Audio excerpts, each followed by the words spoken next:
Pernah kepikiran nggak sih, ada sebuah ide brilian yang kayaknya sempat hilang di telan bumi, tahu-tahu muncul lagi, tapi jadi jauh lebih kuat. Nah, ini dia ceritanya ekologi politik feminis. Hari ini, kita bakal telusuri perjalanannya yang menarik banget. Dari janji awalnya, misteri kehilangannya, sampai gimana dia bangkit lagi jadi super relevan buat zaman sekarang. Oke, jadi agenda kita simple aja. Kita bakal coba pecahin misteri ini bareng-bareng. Kita mulai dari janji besarnya, terus kita selidiki kenapa dia seolah hilang, kita pahami tantangan teori yang dihadapinya, dan kita saksikan gimana dia lahir kembali dengan gagasan-gagasan baru yang keren banget buat dunia kita sekarang. Oke, kita mulai dari dasarnya dulu ya, biar kita paham apa itu ekologi politik feminis, atau kita singkat aja FPE, kita mesti tahu dulu nih, dia ini tumbuh dari mana. Gampangnya gini, ekologi politik itu selalu nanya pertanyaan-pertanyaan besar. Siapa yang untung, siapa yang rugi, dan kenapa bisa begitu kalau kita ngomongin soal lingkungan. Jadi, ini bukan cuma soal pohon dan sungai ya, tapi soal kuasa. Nah, di tahun 90-an, FPE muncul dengan sebuah gebrakan. Mereka menambahkan satu lensa yang waktu itu sering terlupakan dalam ekologi politik, yaitu gender. Para penggagasnya menyoroti 3 hal penting. Ternyata cara kita memahami lingkungan, hak kita atas sumber daya, bahkan cara kita berjuang untuk lingkungan, itu semua beda banget kalau dilihat dari kacamata gender. Ini terobosan besar pada masanya. Tapi setelah awal yang keren banget itu, ada yang aneh. Para akademisi mulai sadar ada sebuah teka-teki yang muncul. Nah, ini dia pertanyaan utamanya. Kalau gagasannya sekuat itu, kok bisa tiba-tiba seolah lenyap dari perbincangan? Kemana perginya? Buktinya lumayan bikin kaget loh. Hampir nggak ada studi yang terang-terangan bilang kami ini FPE. Di buku-buku teks penting pun namanya hampir nggak disebut. Anehnya, riset soal gender dan lingkungan sih jalan terus, tapi seolah-olah mereka kehilangan rumah atau identitas pemersatunya. Jadi apa yang sebetulnya terjadi? Ternyata jawabannya bukan karena idenya yang salah. Tapi karena dunia pemikiran itu sendiri lagi bergeser, terutama cara memandang konsep gender. Nah, di sini nih letak pergeseran besarnya. FPE yang awal itu lahir dari cara pandang yang lebih fokus ke hubungan antara pria dan wanita.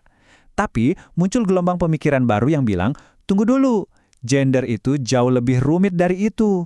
Gender itu dianggap cair, nggak kaku, dan selalu berkaitan dengan identitas kita yang lain, kayak ras, kelas, bahkan di mana kita tinggal.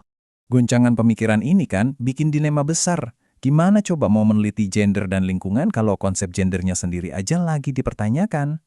Ini memaksa seluruh bidang ini untuk mikir ulang dan mendefinisikan kembali dirinya. Tapi, FPI ini nggak mati. Justru sebaliknya, dia beradaptasi. Dia berevolusi untuk menjawab tantangan ini, dan akhirnya lahir kembali jadi sesuatu yang jauh lebih kuat dan lebih canggih. Kutipan ini pas banget buat ngegambarin semangatnya. Jadi tujuannya bukan lagi untuk membuang konsep gender, tapi justru untuk mempertajam lensanya. Gender sekarang dilihat sebagai kacamata analisis yang super canggih untuk melihat gimana kekuasaan itu bekerja, bukan cuma antara pria dan wanita, tapi melalui berbagai macam perbedaan sosial. Dan dari evolusi inilah lahir yang kita sebut sebagai ekologi politik feminis baru. Sebuah kerangka pikir yang jauh lebih siap untuk menjawab masalah-masalah lingkungan yang super kompleks di zaman kita sekarang. Jadi wujud FPA yang baru ini kayak apa sih? Yuk kita bedah 3 pilar utamanya. Tema pertama adalah skala. Ini ide yang keren banget. Intinya kita diajak ngeliat gimana masalah-masalah personal itu ternyata nyambung loh sama isu global. Contohnya, susahnya seorang ibu dapat air bersih di rumahnya, itu nggak bisa dilepaskan dari kebijakan air di kotanya, atau bahkan perjanjian perdagangan internasional. Semuanya terhubung, dari skala tubuh sampai skala global. Selanjutnya, ada perwujudan atau embodiment. Ini tuh ngingetin kita kalau masalah lingkungan itu bukan cuma data abstrak, tapi sesuatu yang dirasain langsung sama tubuh kita. Air yang tercemar itu bukan cuma angka di laporan, tapi adalah rasa sakit, beban kerja fisik, dan penderitaan emosional. Dan cara kita merasakannya bisa beda banget tergantung gender, ras, atau kelas sosial kita. Nah, tema ketiga, dan ini mungkin yang paling dalam, adalah pembentukan subjek. Gampangnya gini deh, ini tuh soal gimana perebutan sumber daya alam bisa ikut ngebentuk siapa diri kita. Contohnya, sebuah kebijakan bisa ngasih label ke masyarakat adat sebagai penjaga hutan yang sah, atau sebaliknya, ngecap mereka sebagai perambah liar. Jadi, perjuangan atas tanah dan air itu pada dasarnya juga perjuangan tentang siapa kita dan apa hak-hak kita di mata dunia. Oke, kita udah ngikutin perjalanannya yang lumayan kompleks ya. Sekarang pertanyaannya, kenapa sih ini semua penting buat kita tahu? FPE yang baru ini ngasih kita kacamata yang jauh lebih tajam. Dia nantang kita buat berhenti mikir hitam putih pria vs wanita. Keadilan lingkungan itu ternyata soal gimana gender, ras, dan kelas itu saling terkait dan menciptakan ketidakadilan. Ini ngebantu kita nyambungin masalah yang ada di depan mata dengan sistem global yang lebih besar. Dan ujung-ujungnya bisa membongkar akar masalah konflik lingkungan yang sesungguhnya.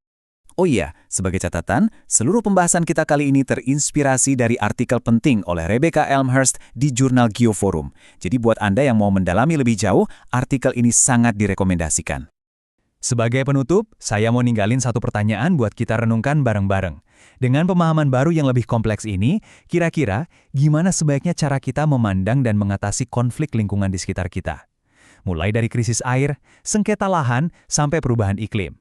Ini pertanyaan besar yang diajukan FPE baru untuk kita jawab bersama.